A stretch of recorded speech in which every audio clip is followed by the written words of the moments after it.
భారతదేశంలో కోర్టులకి ఏమైందో అర్థం కాలేదు. అసలు ఏం తీర్పులు చెప్తున్నాయో మరి ఆ జడ్జిలు ఎలాంటి మనుషులు, వాళ్ళు ఎక్కడి నుండి వచ్చారో, ఏం తింటున్నారో అర్థం కాని పరిస్థితి. ఈరోజు అలహాబాద్ హైకోర్టు ఇచ్చినటువంటి తీర్పు, నేను ఇంతకుముందు కూడా ఇదే విషయాన్ని చెప్పాను. ఇంతకుముందు కూడా ఇలాగే ఒక తీర్పు వచ్చింది. ఇప్పుడు కూడా అదే విషయం చెప్పింది. ఒక పెళ్ళైనటువంటి వ్యక్తి తన కూతుర్ని లేపుకెళ్ళిపోతే అక్కడ పోలీస్ స్టేషన్లో కేసు పెట్టినటువంటి తల్లిదండ్రులకి కోర్టు ఎలాంటి తీర్పు ఇచ్చిందంటే అసలు మనం ఇంకా ఎందుకు బ్రతుకున్నాం అన్న విధంగా ఇచ్చింది. ఇది ఉత్తరప్రదేశ్లో జైతీపూర్లో జరిగినటువంటి విషయం. ఆ జైతీపూర్ పోలీస్ స్టేషన్లో పెట్టినటువంటి కేసుని కొట్టేయాలని ఆ తల్లిదండ్రులు పెట్టినటువంటి కేసు గురించి ఆ కూతురు, లేచిపోయినటువంటి కూతురు, ఆ లేచిపోయినటువంటి వాడికి పెళ్ళయింది, భార్య ఉన్నారు, పిల్లలు ఉన్నారు.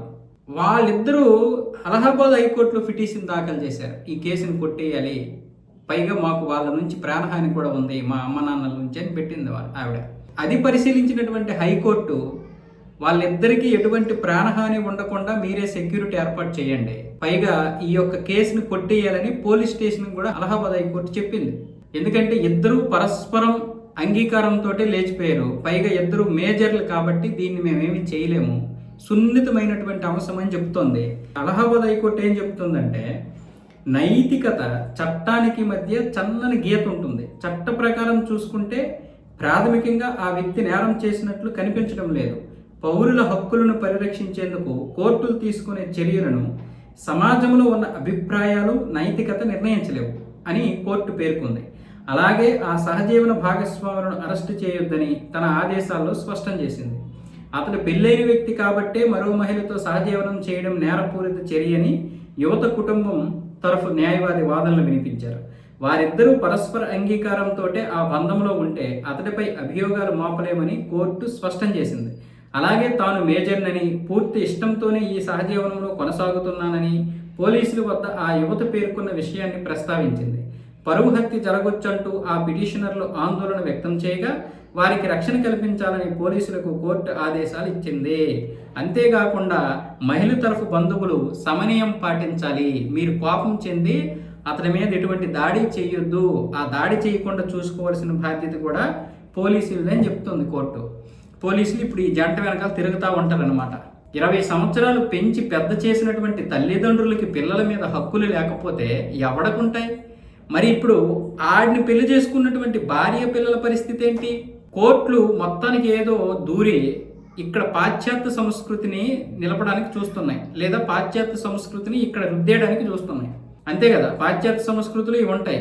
పెళ్ళవుద్ది, వీడేమో వేరే దాంతో వెళ్తాడు, అదేమో వేరే వాడితో వెళ్తుంది. ఇద్దరు పరస్పర అంగీకారం తెలిపితే వెళ్ళొచ్చు, లేదంటే పరస్పరంగా విడిపోవచ్చు. వాళ్ళకి 5 సంవత్సరాలు 6 సంవత్సరాల అగ్రిమెంట్లు ఉంటాయి. ఈ దేశానికి బలమైనటువంటి వ్యవస్థ మన వివాహ వ్యవస్థ.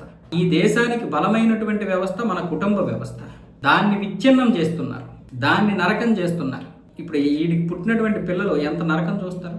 మరి ఈ తండ్రి ఎవరిని నరుకుతాడు? మళ్ళీ ఇలాంటి హత్యలు చేస్తే పరువు హత్యలు అని మనమే ప్రచారం చేస్తాం. ఆ తండ్రి నరకం ఎలా ఉంటుంది? ఒకటి, చనిపోవాలనిపిస్తుంది, 2 వీళ్ళని చంపేయాలనిపిస్తుంది. ఇది పరువు అంటాం సరే, మరి 20 సంవత్సరాలు తల్లిదండ్రులు పెంచినటువంటి దీనికి విలువేది? నువ్వు ఎప్పుడు చనిపోతావో, నీకు ఒక జ్వరం వస్తుందని, నీకు ఒక జబ్బు వస్తుందని, నీకు ఏ కష్టం రాకుండా ఎంత దీనికి పెంచి ఉంటారు. అఫ్కోర్స్ కొంతమంది తల్లిదండ్రులు ఉన్నారు వేదవలు, వాళ్ళ గురించి కాదు నేను.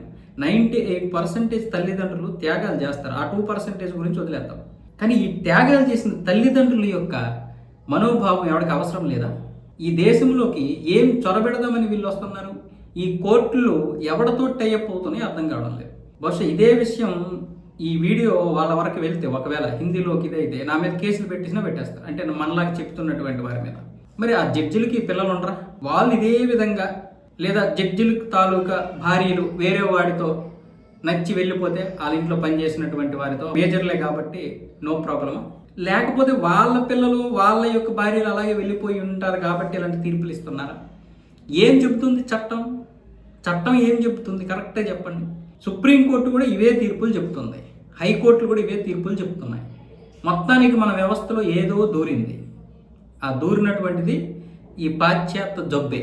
ఈ జబ్బు రేపు అంతా అంటేసిందంటే ఇప్పటికే వ్యవస్థలు నాశనం అయిపోతున్నాయి, కుటుంబ వ్యవస్థ నాశనం అయిపోతుంది. ఎంతోమంది నరకం చూస్తున్నారు.